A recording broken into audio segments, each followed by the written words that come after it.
श्रीमद् भागवत महापुराण कथा में उमड़ा आस्था का सैलाब। 5वें दिन भक्ति, पर्यावरण और आत्मचिंतन का दिया गया संदेश। व्यासपीठ से पंडित डॉक्टर अनिल शास्त्री का जीवन परिवर्तनकारी उद्बोधन हटा।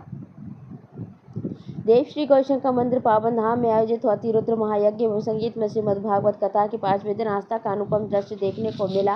भक्ति, ज्ञान और आध्यात्मिक चेतना से ओतप्रोत वातावरण में हजारों श्रद्धालु कथा श्रवण हेतु उपस्थित रहे।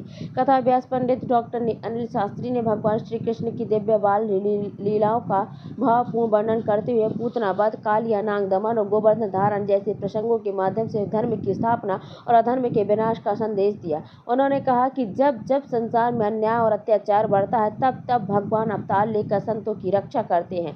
कृष्ण जन्म प्रसंग का उल्लेख करते हुए शास्त्री जी ने कहा कि कारागार की अंधेरी रात में जन्मा दिव्य प्रकाश यह सिखाता है कि जीवन की कठिन परिस्थितियों में भी ईश्वर का स्मरण हमें साहस और दिशा प्रदान करता है। गोवर्धन धारण प्रसंग पर उन्होंने विशेष रूप से पर्यावरण संरक्षण का संदेश दिया। कहा कि भगवान श्री कृष्ण ने इंद्र के अहंकार को समाप्त कर यह बताया कि प्रकृति की आराधना ही सच्ची पूजा है। वर्तमान समय में जल, वृक्ष और पर्यावरण की रक्षा करना ही गोवर्धन पूजा का वास्तविक स्वरूप है।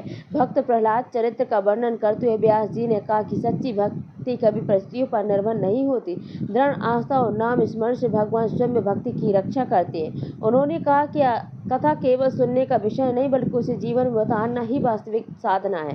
कार्यक्रम के दौरान भजन कीर्तन से पूरा पंडाल भक्तिमय बना रहा। अंतिम में सामूहिक आरती और प्रसाद वितरण के साथ आयोजन संपन्न हुआ। इस अवसर पर बड़ी संख्या में श्रद्धालुओं की उपस्थिति रही।